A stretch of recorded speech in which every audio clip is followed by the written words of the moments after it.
প্রতিটা কিছু কিছু ডিজিজের কিছু কিছু নির্দিষ্ট সাইনস অ্যান্ড সিমটমস রয়েছে। Infectious disease caused by infectious agent, ইনফেকশনের মাধ্যমে হয়, like caused by bacteria, virus, protozoa or fungus, and that can be passed on to others. An infection occurs when an infectious agent enters the body and begins to reproduce, may or may not lead to a disease. কিছু কিছু infection আমাদের ভিতরে, শরীরের ভিতরে থেকে যায়, তখন তারা ইনফেকশন হয়তো পাস করে না, ইনঅ্যাপারেন্ট একটা ইনফেকশন থেকে যায়, সাবক্লিনিক্যাল ইনফেকশন, তখন ডিজিজ দেখা যাচ্ছে না কিন্তু ইনফেকশনটা তার মধ্যে রয়েছে। প্যাথোজেন কি? An infectious agent that causes the disease, যেই জিনিসটা করছে তাকে আমরা প্যাথোজেন বলছি। হোস্ট কে? An organism infected by another organisms. And what is virulence? The relative ability of an agent to cause rapid and severe disease in a host. তাহলে ভিরুলেন্সটা কি? এটা হচ্ছে the ability of an agent to cause rapid and severe disease in a host. Transmission কিভাবে হচ্ছে? The agents that cause infectious diseases can be transmitted in many ways: through the air, এর মাধ্যমে, through contaminated food and water, নোংরা দূষিত জল বা এর মাধ্যমে, through body fluids, infectious blood বা agents এর মাধ্যমে, by direct contact with contaminated objects, নোংরা ধুলোবালি বা infectious agent কিছু হাতে ধরলে, by animal vectors such as insects, birds, bats, etc. Insect বোন, ভেক্টর বোন একটা ডিজিজের নাম বলতে পারবে তোমরা? ম্যালেরিয়া, মশা কামড়ালে হচ্ছে ভেক্টরস বোন। Microbial encounter with an entry into the host microbiome is collection of microbial genomes residing in or on mammalian organisms. এটাকে বলা হয় microbiome. Microbial growth after entry হচ্ছে, তারপর microbial growth হচ্ছে মাইক্রোবসের আমাদের দেহের ভিতরে। Avoidance of the innate host defences, আমাদের ভিতরে যে হোস্টের ডিফেন্স সিস্টেম রয়েছে সেগুলোকে আমরা ওই ব্যাকটেরিয়া, ভাইরাস, ব্যাকটেরিয়াগুলো ডিফেন্সগুলোকে অ্যাভয়েড করছে। Resistance to killing within the macrophages, tissue invasion and tropism, টিস্যুর ভিতরে ইনভেড করছে, তারপর টিস্যু ড্যামেজ করছে, and then transmission to the new hosts. এটা একটা ইনফেকশন হচ্ছে, ম্যাক্রোফাজের এগুলোকে ইভেড করছে। পোর্টাল অফ এন্ট্রি, কোথায় দিয়ে ঢুকছে infectious agent?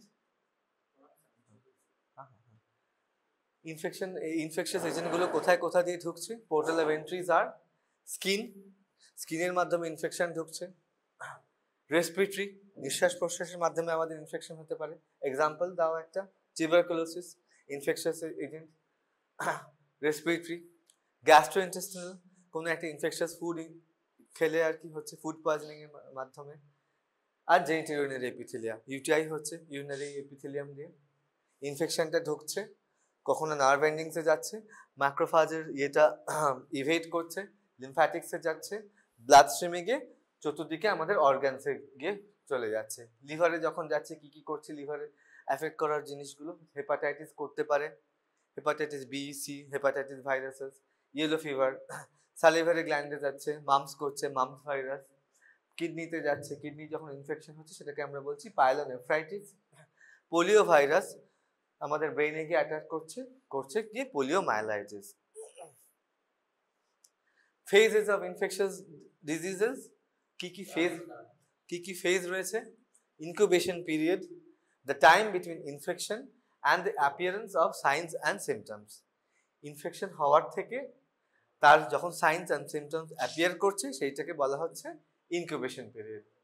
Prodromal phase, mild non-specific symptoms that signal the onset of some diseases. Prodromal phase, সেটা হচ্ছে যখন ইনফেকশনটা যা শুরু হচ্ছে সেটাকে বলা হচ্ছে prodromal phase। সেই সময়তে কি হচ্ছে prodromal phase? mild non-specific symptoms that signal the onset of some diseases।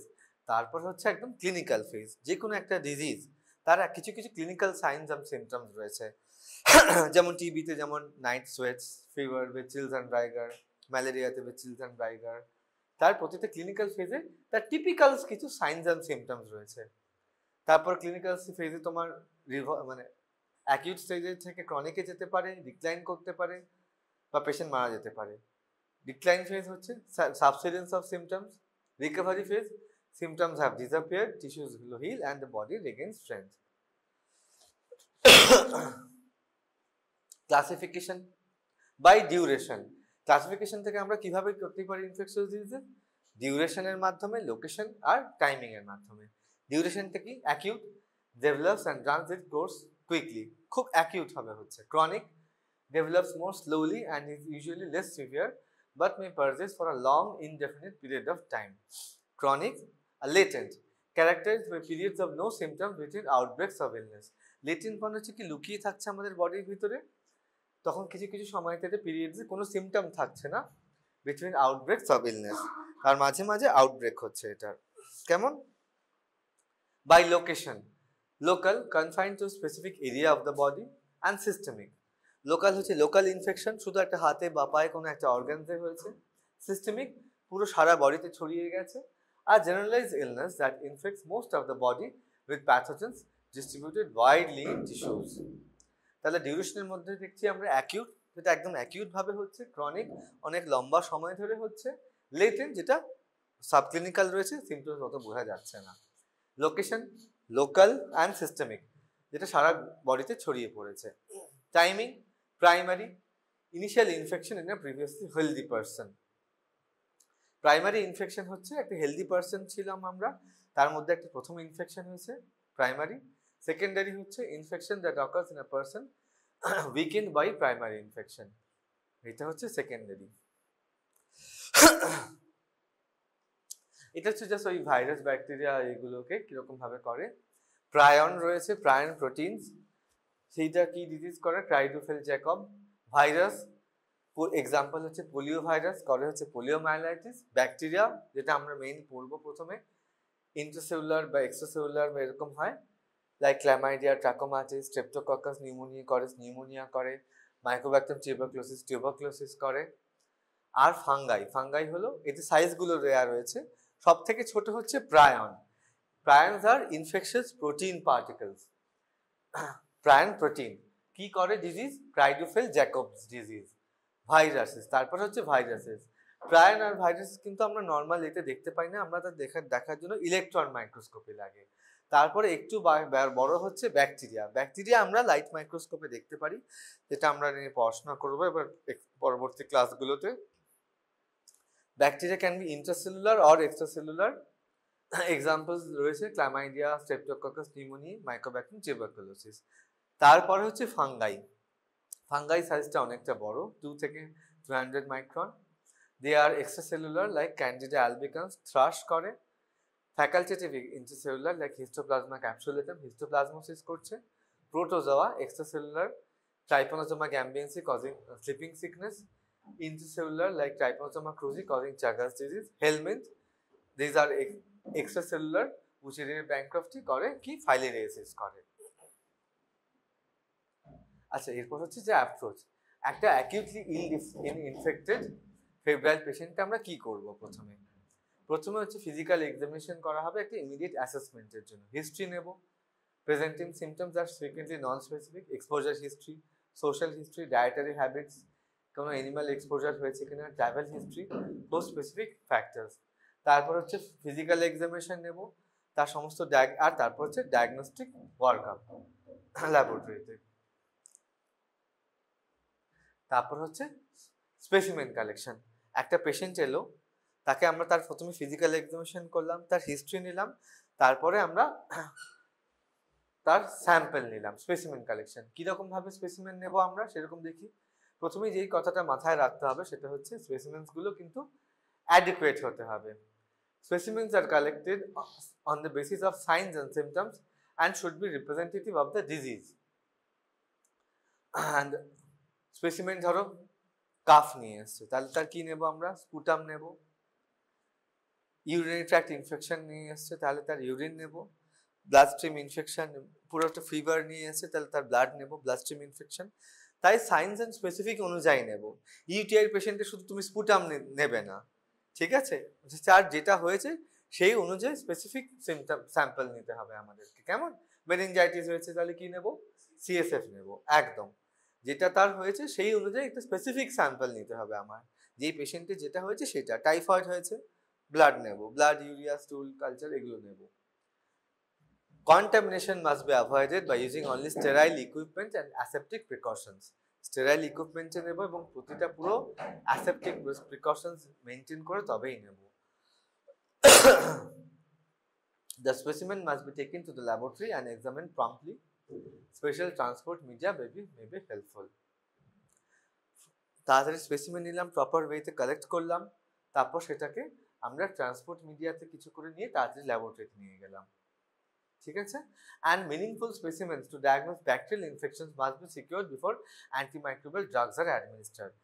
একটা জিনিস আমাদের খেয়াল রাখতে হবে, এই জিনিসটা হয়তো তো আমরা সবসময় এটা করে উঠতে পারবো না, কারণ পেশেন্ট বাইরে থেকে অনেক সময় তো অ্যান্টিবায়োটিক খেয়ে আসেন, কিন্তু অ্যান্টিবায়োটিক যদি খাওয়া হয়ে যায় তাহলে তার ভিতরে যে অ্যান্টিমাইক্রোবিয়াল ফ্লোরা রয়েছে তাদের ক্যারেক্টারিস্টিক্স অল্টার হয়ে যাবে। সেজন্য আমরা চেষ্টা করব সবসময়তেই অ্যান্টিবায়োটিক্স বা অ্যান্টিমাইক্রোবিয়াল নেওয়ার আগে তাদের স্যাম্পলটা নেওয়ার, এইটা মাথায় রেখো। এরপর হচ্ছে ল্যাবরেটরি ইনভেস্টিগেশন। আমরা কিরকম ভাবে করব? প্রথমে হচ্ছে মাইক্রোস্কোপি। স্যাম্পলটাকে নিয়ে আমরা প্রথমে একটা মাইক্রোস্কোপি করব ক্লিনিক্যাল স্পেসিমেন্স গুলোকে, তারপর সেগুলোকে কালচার করব। কালচার করা মানে কি, এক একটা কালচার মিডিয়াতে সেই স্পেসিমেন্টটাকে নিয়ে ব্লাড হোক বা স্পুটাম হোক বা ইউরিন হোক বা সিএসএফ হোক, সেই স্যাম্পলটা কালেকশনের পরে একটা কালচার মিডিয়া দেওয়া হয়। কালচার মিডিয়া হচ্ছে কি এমন একটা মিডিয়াম বা একটা মিডিয়াম অফ গ্রোথ মিডিয়া যেখানে সেই ভাইরাস বা ব্যাকটেরিয়া যেটা রয়েছে সেটাতে মাল্টিপ্লাই করবে, কারণ তাহলে আমরা তাদেরকে আরো বেশি করে ভালো করে দেখতে পারবো। কালচার টেকনিক্স করা হয় কালচার মিডিয়ামে। এবং তারপর বায়োকেমিক্যাল রিয়াকশনস, কিছু কিছু বায়োকেমিক্যাল রিয়াকশনের মাধ্যমে কোন ব্যাকটেরিয়া সেই ইনফেকশনটা করলো সেটা আমরা দেখব। সেরোলজিক্যাল আইডেন্টিফিকেশন, সেরোলজি হেপাটাইটিস বা এইচআইভির মতো। আর মলিকুলার বায়োলজি, পিসিআর করা হয় ডিএনএ বা আরএনএ দেখার জন্য। আর অ্যান্টিবায়োটিক সাসেপ্টিবিলিটি টেস্টিং, কি স্যাম্পলটা যেটা নেওয়া হলো সেই ব্যাকটেরিয়াটা আইসোলেট করে তারপরে সেই যে ইনফেকশনটা হয়েছে সেটা কোন অ্যান্টিবায়োটিকে রেসপন্ড করছে সেইটাকে দেখা হয় হচ্ছে অ্যান্টিবায়োটিক সাসেপ্টিবিলিটি টেস্টিং এর মধ্যে।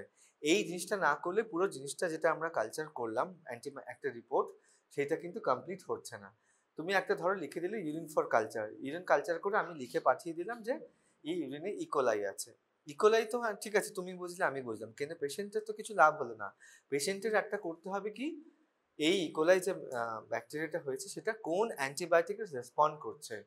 প্রতিটা ইনফেকশনের ক্ষেত্রে মাইক্রোবায়োলজিক্যাল ল্যাবরেটরিতে একটা এরকম ব্যাকটেরিয়াল ইনফেকশনের ক্ষেত্রে অ্যান্টিবায়োটিক সাসেপ্টিবিলিটি টেস্টিং করা হয়, কোন অ্যান্টিবায়োটিকে সেটা সাসেপ্টেবল, সেইটাই হচ্ছে পেশেন্টের কাছে সেটা মূল লক্ষ্য, যে কোন অ্যান্টিবায়োটিকে আমার ইনফেকশনটা রেসপন্ড করবে। Patient is not concern with যে ইকোলাই হয়েছে না স্টাফাইলোকক্কাস হয়েছে বা সিউডোমোনাস হয়েছে, কোন ব্যাকটেরিয়া ইনফেকশন করেছে ও অতটা বেশি কনসার্ন না। ওর জানতে হবে সেটা হচ্ছে যে ওর কোন অ্যান্টিবায়োটিকে ওর রোগটা সুস্থ হবে বা রেসপন্ড করবে। মাইক্রোস্কোপি করে আমরা প্রথমে মাইক্রোস্কোপি করে আমরা কি দেখবো, ব্যাকটেরিয়াল মোটিলিটি করব, ব্যাকটেরিয়াটা মোটাইল কিনা, হ্যাঙ্গিং ড্রপ মেথডে করা হয়। মরফোলজি করে দেখবো, সিম্পল রিয়াকশন। যেটা প্রাইমারি যেটা আমরা স্টেইন করা হয় ল্যাবরেটরিগুলোতে সেটা হচ্ছে গ্রাম Steyn. The primary stain which is used in a microbiological laboratory, especially for the bacterial infections, is the gram stain. There's a differential, it helps us differentiate between the gram positive and gram negative bacteria. Gram positive bacteria will be stained violet and gram negative bacteria will be stained reddish or pink. And এটা চারটে step রয়েছে। Primary Steyn দেওয়া হয় crystal violet, modern হিসেবে use করা হয় grams iodine, ডিকালারাইজেশন করা হয় ইথাইল অ্যালকোহল দিয়ে, সেকেন্ডারি স্টেইন দেওয়া হয় স্যাফরানিন দিয়ে। গ্রাম স্টেইন তোমাদেরকে সব আবার নতুন করে ভালো করে ক্লাস করানো হবে এবং করাও হবে। তারপর হচ্ছে কি জেডেন স্টেনিং করা হয় অ্যাসিড ফাস্ট ব্যাসিলাইয়ের জন্য বা মাইক্রোব্যাকটেরিয়াম টিউবারকুলোসিসের জন্য, মাইক্রোব্যাকটেরিয়াম টিউবারকুলোসিস আর মাইক্রোব্যাকটেরিয়াম লেপ্রির জন্য। মাইক্রোব্যাকটেরিয়াম টিউবারকুলোসিস করে আমাদের দেহে টিবি বা টিউবারকুলোসিস, মাইক্রোব্যাকটেরিয়াম লেপ্রি করে আমাদের দেহে লেপ্রোসি বা কুষ্ঠরোগ করে। এইটা দেখার জন্য কিন্তু এটা গ্রাম স্টেনে আমরা এই ব্যাকটেরিয়াটাকে দেখতে পাবো না। এই মাইক্রোব্যাকটেরিয়াল গ্রুপটা দেখার জন্য আমরা যেই স্টেইনটা করে থাকি সেটাকে বলা হয় জিল-নিলসেন স্টেইনিং বা অ্যাসিড ফাস্ট ব্যাসিলার স্টেইনিং। কিভাবে করছি আমরা, স্ট্রং কার্বন ফুশন দিচ্ছি, 10 থেকে 15 মিনিট ইন্টারমিডিয়েট হিটিং করছি, 25% সালফিউরিক অ্যাসিড দিয়ে সেটাকে ডিকালারাইজ করছি, তারপর কাউন্টার স্টেন দিচ্ছি আমরা মিথিলিন ব্লু দিয়ে। গ্রাম স্টেন থেকে আমরা মোস্ট ব্যাকটেরিয়া করা দেখা হয়, অ্যাসিড ফাস্ট স্টেনিং এর মাধ্যমে দেখা হয় মাইক্রোব্যাকটেরিয়া নোকার্ডিয়া, সিলভার স্টেনে দেখা হয় ফাঙ্গাই, লিজিয়নেলা নিউমোসিস্টিস, পার আয়োডিক অ্যাসিড শিফট স্টেনে দেখা হয় ফাঙ্গি, অ্যামিবা, মিউসিকারমাইনে দেখা হয়, ক্রিপ্টোকক্কাস, জিমসোস্টেনে দেখা হয়, ক্যাম্পাইলোব্যাক্টার লিশম্যানিয়া, আর কালচার ডিএনএ প্রোব সমস্ত ক্লাস অফ ব্যাকটেরিয়াতে দেখা হয়। কালচার টেকনিক, কালচার মিডিয়া আমরা কি কেন করছি? Culture media are use for isolation and identification of pathogenic organisms. আর এই কালচার মিডিয়াতেই আমরা অ্যান্টিমাইক্রোবিয়াল সেন্সিটিভিটি টেস্টিং করব। টাইপস অফ কালচার মিডিয়া কি কি? কালচার মিডিয়া কিরকম কত প্রকারের হয়? একটা হচ্ছে liquid media, nutrient broth, liquid media, solid media. Liquid মিডিয়াতে কি কি থাকে? Nutrient broth, peptone water for preparation of sugar media, and growth of bacteria is detected by turbidity. Liquid মিডিয়াতে যখন ব্যাকটেরিয়া গ্রো করছে তখন সেটা টার্বিড হয়ে যায়। আর সলিড মিডিয়াতে আমরা কি কি দেখব? সলিড মিডিয়া হচ্ছে এখানে আমাদের ল্যাবরেটরিতে থাকে সবথেকে বেশি ম্যাকংকি আগার বা চকলেট আগার, কলোনির ব্লাড আগার, কলোনির অ্যাপিয়ারেন্স দেখবো, হিমোলাইটিক অ্যাক্টিভিটি দেখবো, যেটা ব্লাড আগার আমরা দেখতে পাবো। হিমোলাইটিক হচ্ছে আলফা বিটা গামা হেমোলাইসিস, আর কিছু কিছু এরকম পিগমেন্ট প্রডিউস করবে, সেই পিগমেন্ট প্রোডাকশন, কোন ব্যাকটেরিয়া কিরকম পিগমেন্ট দিচ্ছে। আর একটা হচ্ছে animal pathogenicity test. Animals commonly use are guinea pigs, rabbits and mice. তাহলে কি ইন প্যাথোজেনিসিটি টেস্ট করে আমরা দেখতে পাবো সেই ব্যাকটেরিয়াটা আইসোলেট যেটা আমরা করতে পারলাম সেটা প্যাথোজেনিক না নন প্যাথোজেনিক। আমরা সেখানে পিওর ফর্মে অর্গানিজমটাকে আইসোলেট করতে পারবো, আর সেটা ব্যাকটেরিয়ার ভিতর থেকে যে টক্সিন বা এরকম টক্সিক মেটেরিয়ালস প্রডিউসড হচ্ছে কিনা সেই জিনিসটা টেস্ট করতে পারবো। And evolution of vaccines and antibiotics. তাহলে এনিম্যাল প্যাথোজেনিসিটি টেস্ট করে আমরা কি কি দেখতে পাবো? এনিম্যাল প্যাথোজেনিসিটি টেস্ট, এনিম্যাল কি কি ইউজ হয়? Guinea pig, rabbits and mice. It helps us to differentiate between pathogenic and non-pathogenic bacteria, isolation of the organisms in pure form, and to test the ability of toxin production and evaluation of vaccines and antibiotics. Serological identification, direct serological test, identification of the unknown organisms, detection of the microbial agents by using specific known antibodies, antigen and antibody reactionের মাধ্যমে দেখা হয়, and serogrouping and serotyping of the isolated organisms. Indirect serological test, detection of specific and non-specific antibodies by using antigens or organisms. Serological test করা হয় দুই রকম ভাবে, একটা হচ্ছে ডিরেক্ট, আমরা অর্গানিজমটাকে দেখব, অ্যান্টিজেন দেখব, তাদের আমরা নোন অ্যান্টিবডি দিয়ে। আমাদের শরীরে যেটা ঢোকে সেটা হচ্ছে যে অ্যান্টিজেন, আমাদের বাইরে থেকে যে ব্যাকটেরিয়াটা ঢুকছে, ইনফেকশাস এজেন্টটা যেটা ঢুকছে সেটা হচ্ছে অ্যান্টিজেন। আমাদের শরীর যেটা তার এগেনস্টে ইমিউনিটির মাধ্যমে যেটা হেল্প করার আমাদের হেল্প করছে, সেটাকে আমরা যেটা প্রডিউস করছি সেটাকে বলা হচ্ছে অ্যান্টিবডি। তো আমরা কিছু কিছু ডিরেক্ট সেরোলজিক্যাল টেস্টে আমরা অ্যান্টিজেনগুলো দেখছি, কিভাবে খুঁজছি আমরা আমাদের এগেনস্টে ইউজিং স্পেসিফিক অ্যান্টিবডি দিয়ে, সেটা অ্যান্টিজেন অ্যান্টিবডি রিঅ্যাকশনের মাধ্যমে দেখছি। ইনডিরেক্ট হচ্ছে কি, আমাদের শরীরে ইনফেকশনটা হয়েছে তখন আমরা স্পেসিফিক কিছু কিছু নন স্পেসিফিক অ্যান্টিবডি দেখে তখন আমরা দেখছি যে সেটা আমাদের ইনফেকশনটা হয়েছে কিনা। এইরকম কি কি এরকম সেরোলজির মাধ্যমে কি কি করা হয়? সেরোলজির কয়েকটা ভাগ আছে, হিমোগ্লুটিনেশন, ল্যাটেক্স অ্যাগ্লুটিনেশন, কমপ্লিমেন্ট ফিক্সেশন আর ইমিউনোফ্লোরেসেন্ট টেকনিক্স। এগুলো আমরা আস্তে আস্তে আবার ইমিউনোলজিতে যখন যাব তখন আমরা পড়বো। আর র্যাপিড ডায়াগনস্টিক টেস্ট, কিছু কিছু এরকম সেরোলজিগুলো খুব তাড়াতাড়ি আমরা র্যাপিড ডায়াগনস্টিক টেস্ট করি, যেমন হচ্ছে ম্যালেরিয়ার কার্ড রয়েছে, ডেঙ্গুর কার্ড রয়েছে, ডেঙ্গুতে এলাইজার মাধ্যমে করতে হয়, ম্যালেরিয়া বা হেপাটাইটিস বি বা সি, এইচএসভি জি, এগুলো কিছু কিছু ক্ষেত্রে র্যাপিড টেস্টে করা হয়। সেগুলো কি র্যাপিড ডায়াগনস্টিক টেস্ট হচ্ছে highly sensitive and specificity, they have a high negative and positive predictive values, simple to perform and rapid turn around time. সব থেকে হচ্ছে র্যাপিড ডায়াগনস্টিক টেস্ট মানে হচ্ছে র্যাপিড তাড়াতাড়িভাবে করতে পারছি, এবং যেহেতু খুব ছোট্ট একটা ক্যাসেট বা ইয়ের মাধ্যমে করা হয় হচ্ছে যে এটা কস্ট এফেক্টিভ, সব জায়গাতে তুমি নিয়ে গিয়ে এটা করতে পারো এই টেস্টটা। আচ্ছা, এই যে আমরা যে সমস্ত টেস্টগুলো করলাম এগুলো তো আমরা তার পজিটিভ সাইডস বললাম যে আমরা কি কি দেখতে পাচ্ছি বা কি কি করতে পারছি। তার লিমিটেশনসগুলো কি কি? কালচারগুলো হচ্ছে labour intensive and needs for special media and prolonged period of time to culture. Some organisms are uncultivable on artificial culture media. কিছু কিছু অর্গানিজমস কিন্তু আর্টিফিশিয়াল কালচার মিডিয়াতে কালচার করা যায় না। এক্সাম্পল হচ্ছে মাইক্রোব্যাকটেরিয়াম লেপ্রি।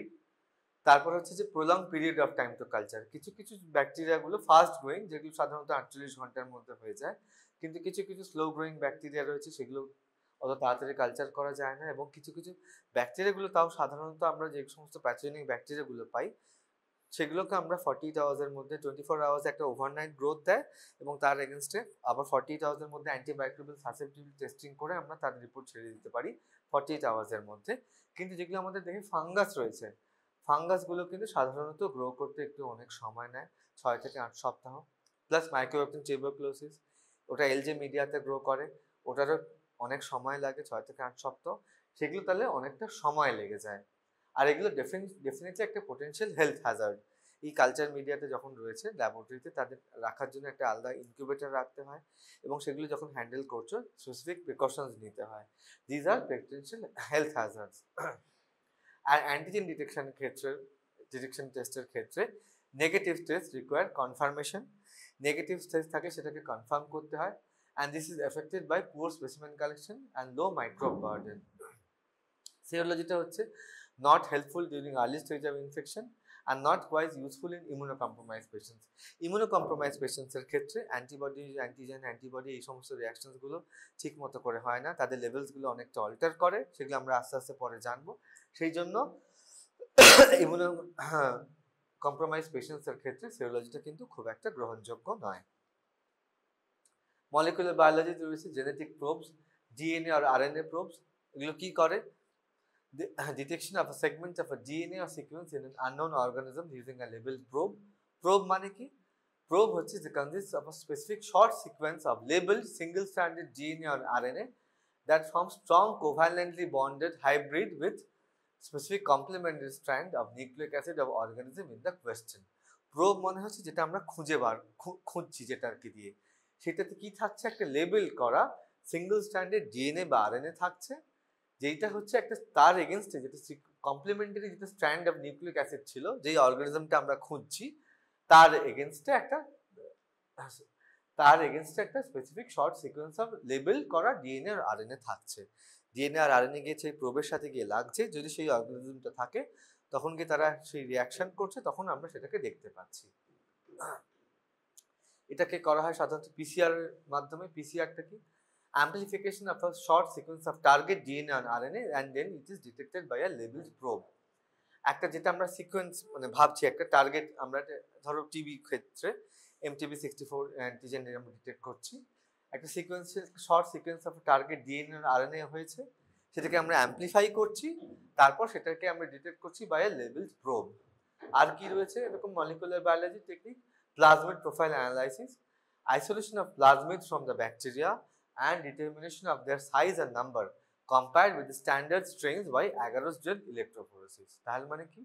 আমরা একটা প্লাজমিড আইসোলেট করছি ভাইরাস ব্যাকটেরিয়া থেকে অ্যান্ড তার সাইজ অ্যান্ড নাম্বার দেখছি compared with the standard strains by agarose gel electrophoresis.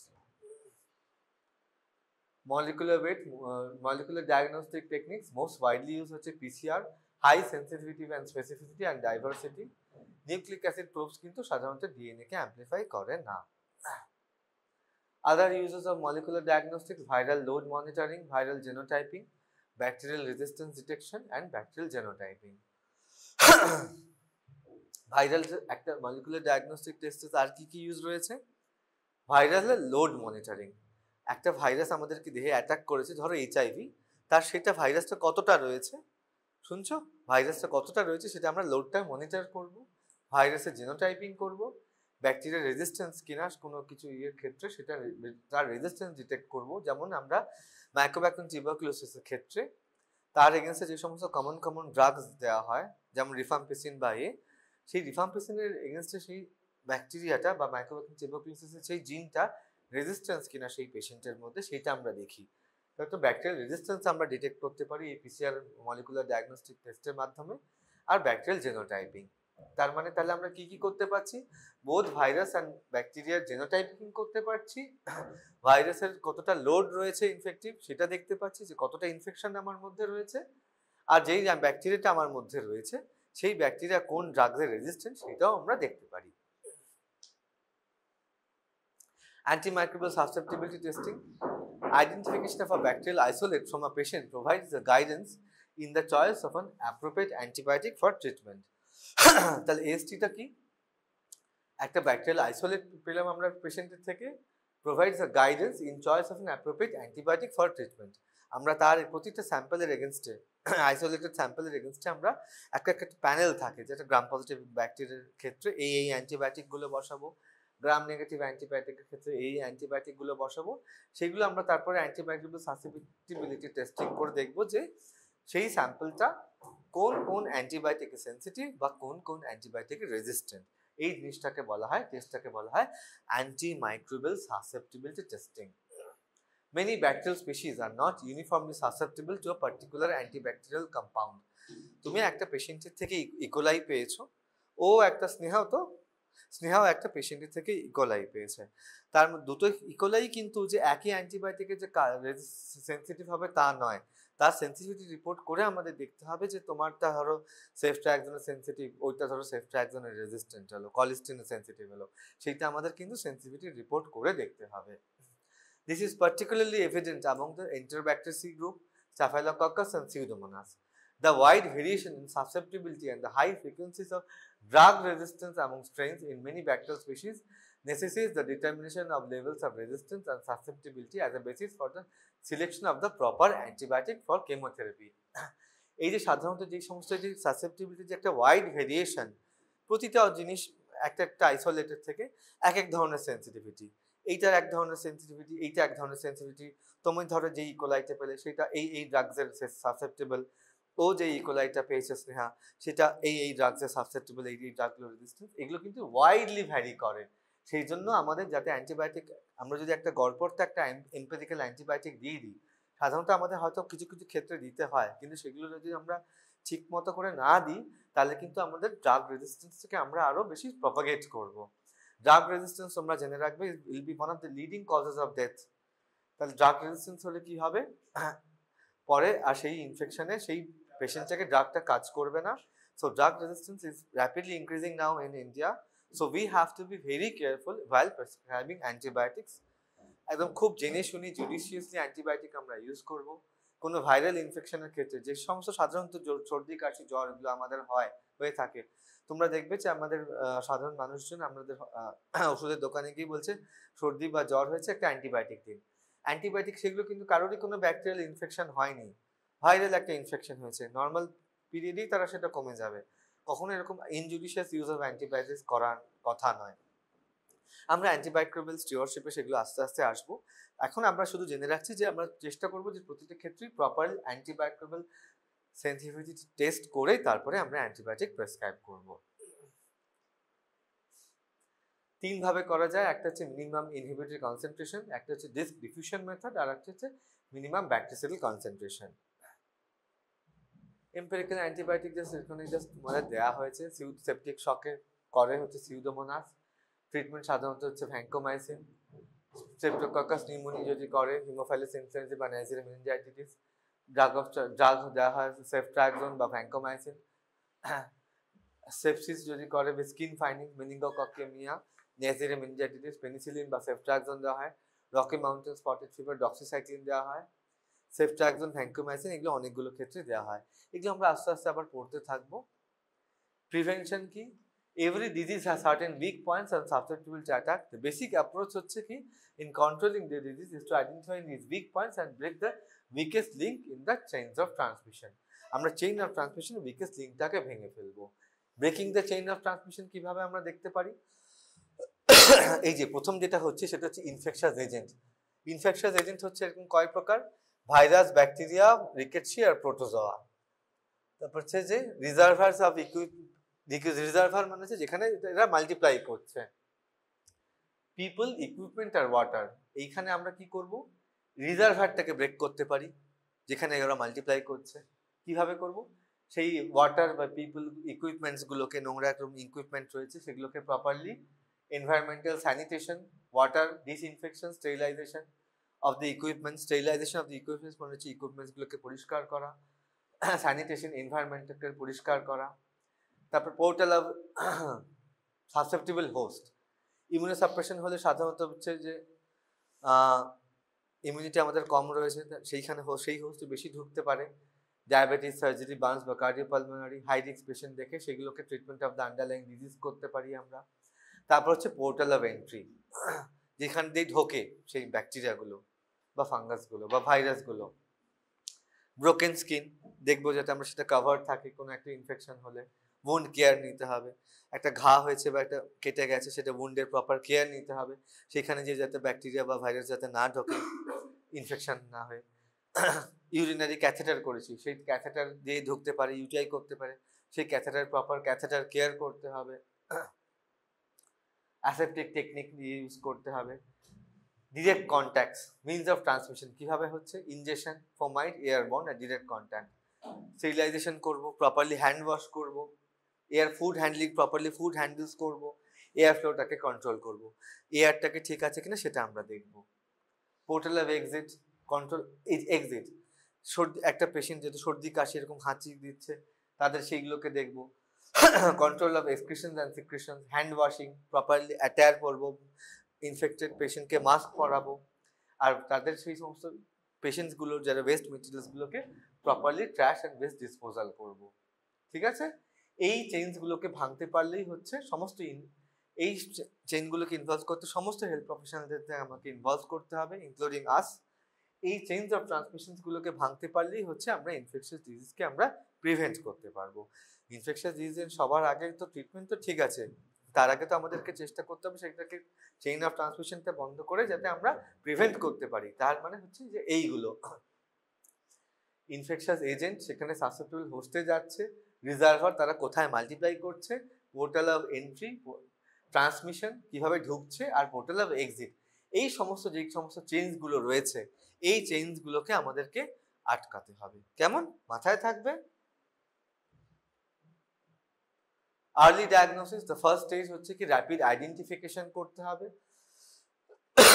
প্রথমেই যখন কোনো একটা পেশেন্টের হলো, first step in control of a communicable disease হচ্ছে ইজ র্যাপিড আইডেন্টিফিকেশন।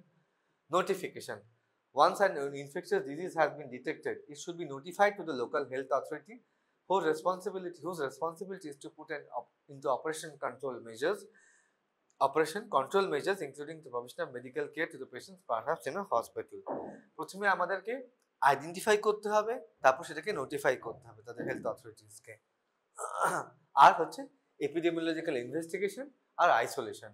আইসোলেশন হচ্ছে যে কোনো কমিউনিকেবল ডিজিজ কন্ট্রোলের ক্ষেত্রে হচ্ছে তাদেরকে সেই পেশেন্ট থেকে আইসোলেট করে রাখতে হবে যাতে সেই ডিজিজটা, ইনফেকশাস ডিজিজটা যাতে চারদিকে না ছড়িয়ে পড়ে।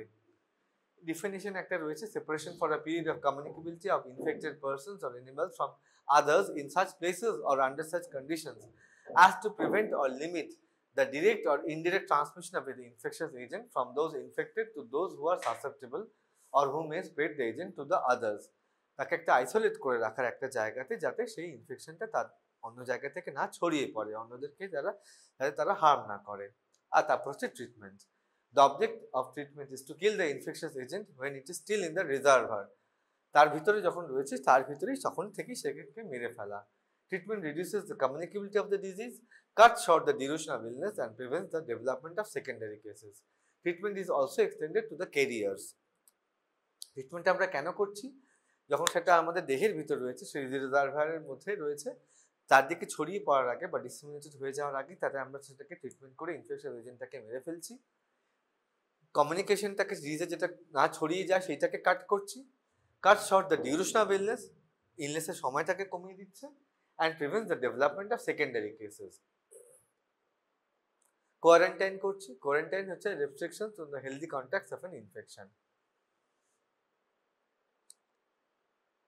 আর কিছু কিছু ক্ষেত্রে এরকম প্রোটেক্ট করা যায় কিভাবে? ইমিউনাইজেশনের মাধ্যমে, active immunization, passive immunization and combined adaptive and passive immunization. ঠিক আছে, আমাদের সমস্ত একটা ইমিউনাইজেশন চার্ট রয়েছে, কোন জিনিসের সময়তে কি কোন কোন ডিজিজ ভ্যাকসিন নিয়ে এই সমস্ত ডিজিজগুলো থেকে আমরা বাঁচতে পারি। বাচ্চাদের ক্ষেত্রেও রয়েছে, অ্যাডাল্টসের ক্ষেত্রেও রয়েছে, আমরা সেগুলো আস্তে আস্তে পরে আবার ভ্যাকসিন প্রিভেন্টেবল ডিজিজের মাধ্যমে যখন পড়বো। ঠিক আছে, তারপর হচ্ছে কেমোপ্রোফাইল্যাক্সিস হচ্ছে implies the protection from or prevention of the disease. কিছু কিছু ক্ষেত্রে, কলেরার ক্ষেত্রে এরকম কেমোপ্রোফাইল্যাক্সিস বা আগে থেকে ডোজ, মানে কিছু কিছু প্রোফাইল্যাক্সিস হিসেবে যেখানে খুব বেশি সেই ডিজিজটা রয়েছে সেখানে প্রিভেনশনের হিসেবে প্রোফাইল্যাক্সিস মানে হচ্ছে আগে থেকে সেই ডিজিজের এগেনস্টে একটা ওষুধ খেয়ে রাখা। কলেরার ক্ষেত্রে কি দেওয়া হয়? Tetracycline for house hold contacts. তোমার বাড়িতে কারোর ধরো কলেরা হয়েছে, তাদের তাহলে হাউস হোল্ড কন্ট্যাক্টসে আমরা কি দেবো? 1 dose of doxycycline। ডিপথিরিয়ার ক্ষেত্রে erythromycin at the first dose of vaccine, plague ক্ষেত্রে tetracycline for the contacts of pneumonic plague, meningococcal meningitis ক্ষেত্রে sulfadiazine for 4 days only if the strain is shown to be non-resistant for household and close community contacts.